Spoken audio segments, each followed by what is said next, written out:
Hi, beautiful soul. I'm Aishwarya Sophia. I'm an energy healer and an intuitive channel. I'm here to make your spiritual journey just a little bit easier. Let's talk about spiritual awakening. Chances are, if you're watching this video, you're going through your own awakening. You're not alone. We're going through this as a collective. This means that every being on earth, every plant, every animal, every person is going through this. Now, what is an awakening?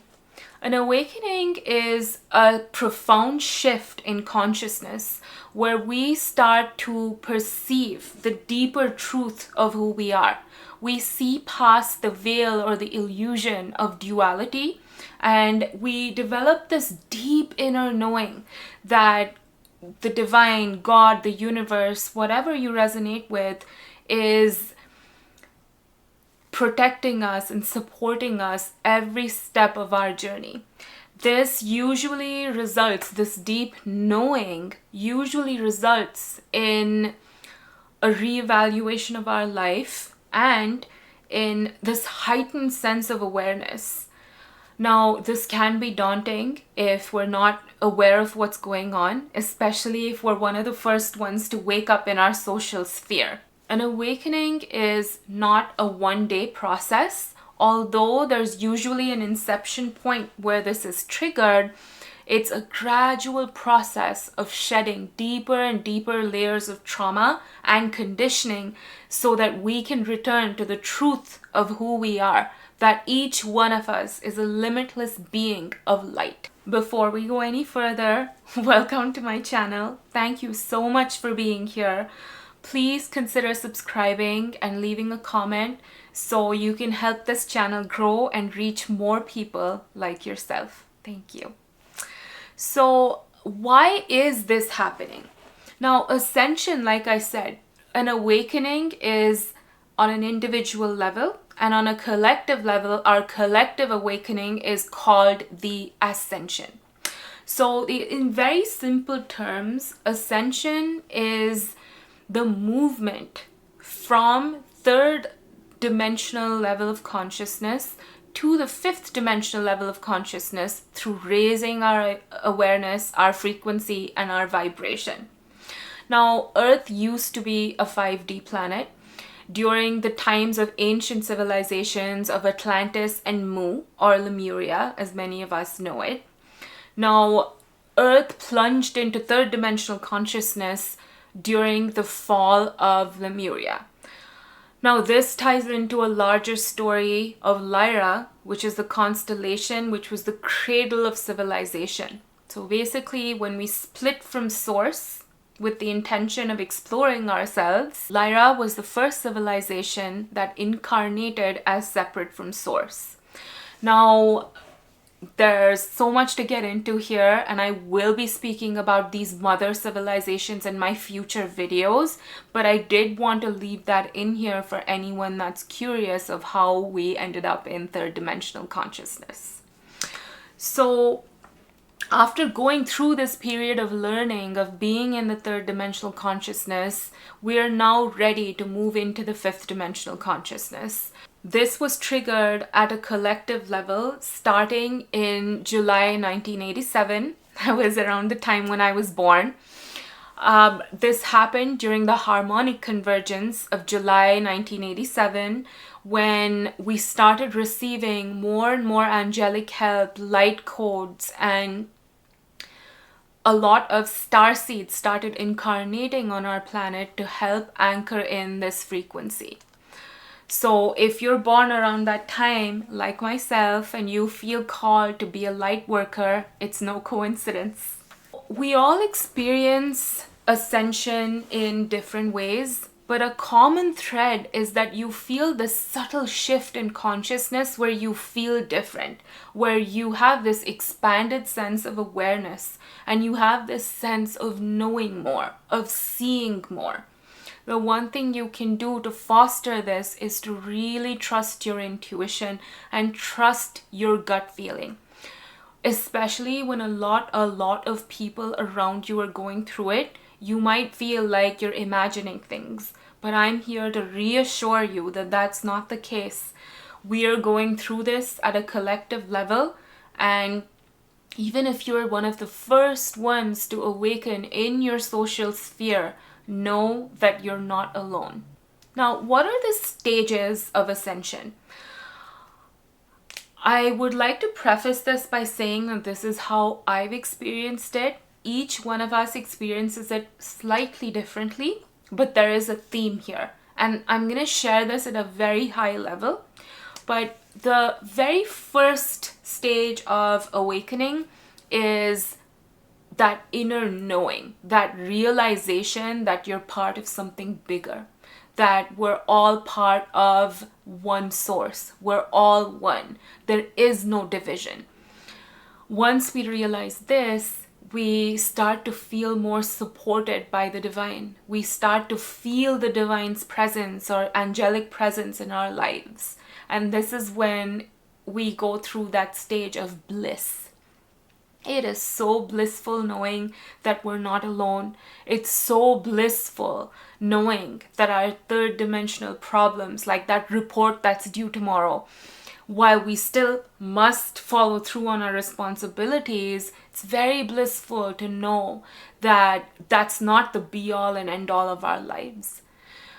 Now, once we go through this bliss stage, is when we've allowed all of this higher dimensional light to come into our being. As with anything else, when we welcome new energy, we must release and purge out the old. My guides are showing me the visual of when you order that new couch you've had your eye on for months. What's the first thing that you must do even before the new couch arrives? You have to get rid of that old couch, right? That's exactly how this is. Once we allow all of that beautiful source light to flow through us, we must enter the next phase, which is the dark night of the soul.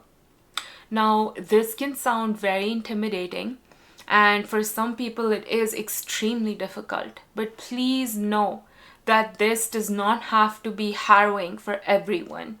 Some of us go through major life changes during this time. We reevaluate everything about our lives, including our food habits, our friendships, our personal relationships, our job, our career. But the best way to move through this phase is to be in complete acceptance and surrender and to not have any resistance.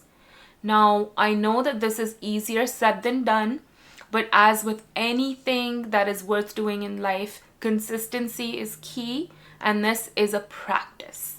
So practicing, if you are going through your dark night right now, practicing being in surrender, practicing trusting the divine plan will really help you move through this phase.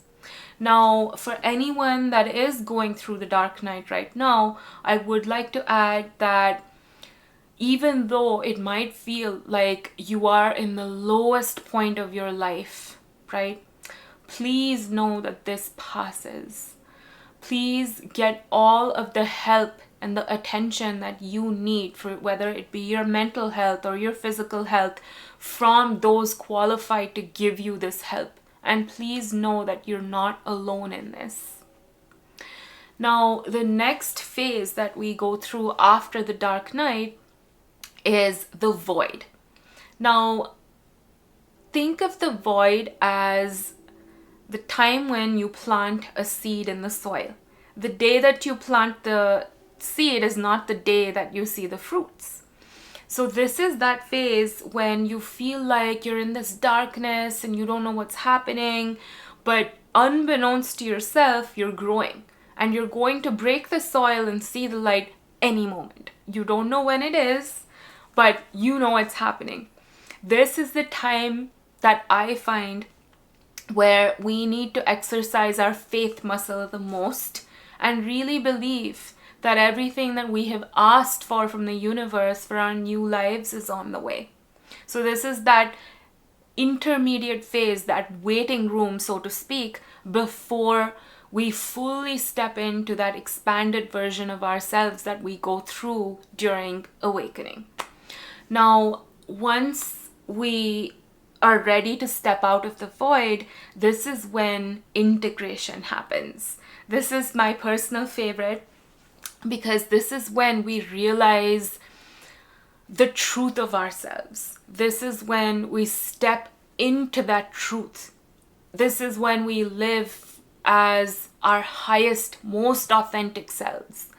And this is really when we start to realize why all of this had to happen, why we had to release those old ways of being, why we had to go through all that strife.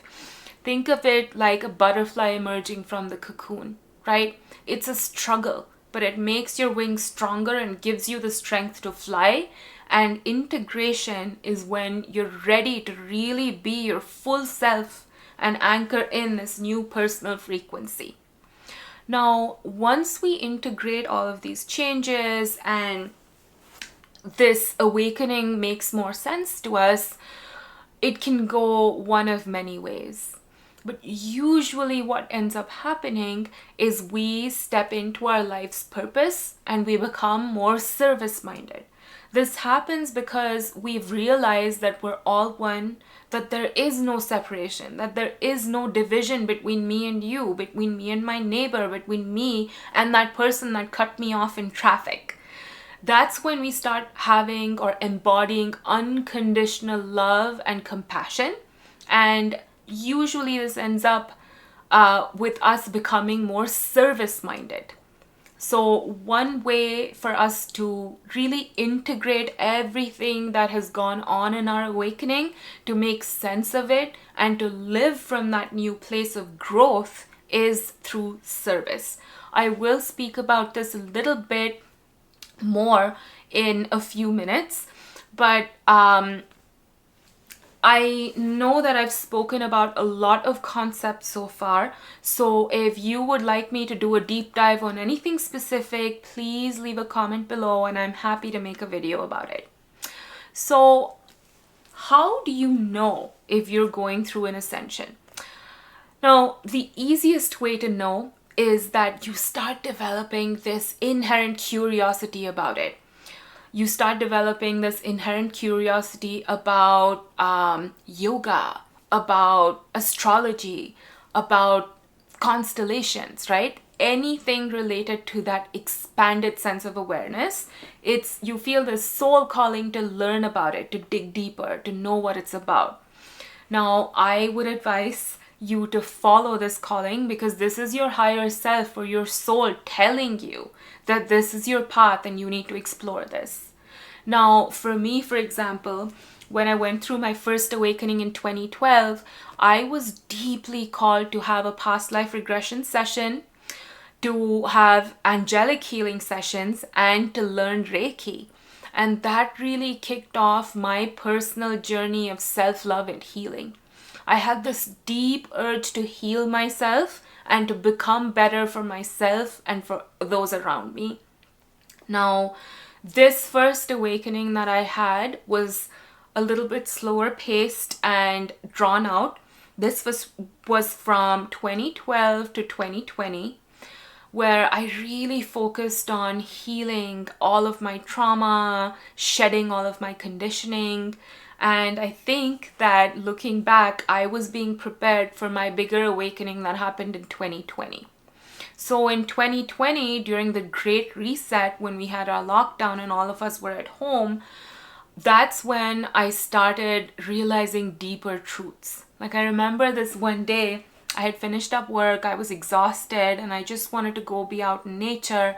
And I have loved hugging trees since I was a child.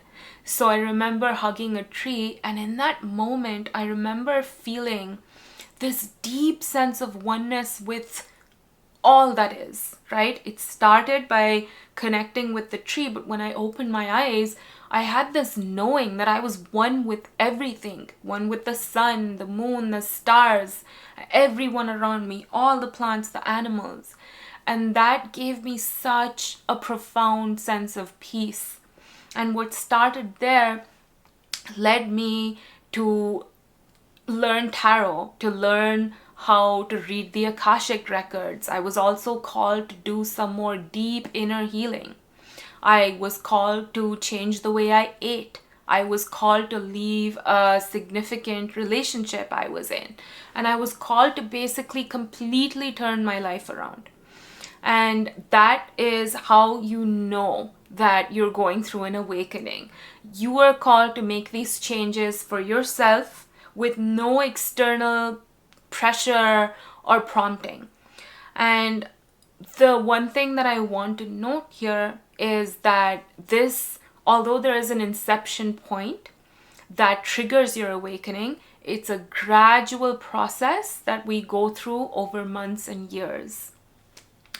Now, some of the sure signs to know that you're going through an awakening is, like I said, you have this sudden pull towards all things spiritual. You can't explain it. All of a sudden, you start seeing signs and synchronicities urging you to learn meditation, urging you to learn yoga, for example, or urging you to just go out and be in nature every day. What I would say is follow these little pings or these signs that you get from the universe, because you never know where it will lead you. Another way to know if you're going through your awakening is you have this deep feeling of connectedness with all that is. You have this deep sense of knowing, and you're able to see past the illusion. For example, maybe you start seeing through consumerism and how you don't need to upgrade your phone every year. And maybe in the past you just did that unconsciously. It could also be that you start seeing through people's trauma, people's projections of people's patterns. You start seeing through your own patterns and how you contribute to a situation. Again, all of this is your higher self communicating to you. And don't take it personally, but take it more so as something that you can work on. Take it as constructive feedback and run with it. Another beautiful thing that ends up happening when you awaken is a lot of your psychic gifts and abilities come online. Now, for some people, that might be that you have more prophetic dreams about your own life. It could mean that you start seeing signs and synchronicities more, and you now understand what they mean. It can mean any number of things, but please know that all of us are psychically gifted. And when we awaken, these gifts come online. I do want to note that sometimes when these gifts come online, it might be a little bit daunting because we're not used to them. If this happens to you, all you have to do is connect with your personal team of guides and angels and request them to give you messages a little bit more gently, and that usually fixes the problem. The highest outcome or the highest manifestation of an awakening is embodying pure, unconditional love and compassion. Like I said, once we wake up and we realize that we are one with everything, there's no room for hate, there's no room for competition, and all of that just subsides. And even for those that have hurt you, you start having compassion because you realize that hurt people. And you start realizing that the best way to change your external reality is to work on yourself. This, for me, is my favorite side effect of awakening. It's because so much peace comes with this. So much peace comes with knowing that you don't have to compete, that there's enough for all of us, that you don't have to be greedy, that you don't have to be angry, that everything is working out in the divine order of things. And this larger knowing is really one of the true signs of awakening. Once you start awakening, there are a few things that you can do to support this awakening. I do want to note that there's not much one can do to trigger the awakening. That happens when we're ready, but we can further it and support it. Now, there are many ways to do this, but I want to speak about just a few basic, high-level ways to get us started, and I will speak more about this in my coming videos. So one of the best ways to support your awakening is through developing a spiritual routine. Now, this does not have to be anything complicated or time consuming, but I will note that consistency is key. The best way to experience results with anything in life is to be consistent with it. Now, a spiritual routine is important because as we keep expanding in our awareness, it's important for us to stay in that expanded state and to also make sense of what's happening to us. So meditation is one of my secret weapons. It's something that I have practiced since I was very young, and it's something that's always helped me make sense of all of these things that happen to me. It helps me make sense of all of the spiritual downloads that I receive. So developing a meditation practice, again, nothing crazy. I know that most of us have very busy lives. All you have to do is meditate for 10 minutes as soon as you wake up and 10 minutes as you're falling asleep. Do this for 21 days and you will see what a profound impact it has on every aspect of your life. Another thing is movement. So as most of us may already know, we store a lot of our trauma in our body, in our physical vessel. So any kind of movement, right? It can be something as fun as dance aerobics or Zumba, or it can be Pilates or yoga. Any kind of movement, including dance, ecstatic dance, helps you dislodge that trauma and release it. And I have found that when I'm going through some of my more difficult moments during my awakening, movement has helped me immensely. Another thing is prayer. Because one thing that happens with awakening is you realize that you have this inextricable connection with the divine. Now, deepening this connection, deepening our faith really gives us the strength and the resolve that we need to go through this journey. Now, when I say prayer, I'm not referring to any specific religion. Although if you do partake in religious prayer, that's absolutely wonderful. But prayer is really connecting with the source of all things, right? Something bigger than us. And just conveying how grateful you are for everything you have. And also conveying that you would like more support in a particular area of your life, for example. Or that you would like clarity on an area of your life, for example. But whatever prayer means to you, showing that devotion and the love for the source of all things is how I look at it. But whatever it means to you, prayer really helps ground in this new frequency as we wake up. Now, the next thing you can do to support your awakening and speed it up just by a little bit is what I call the holy trifecta.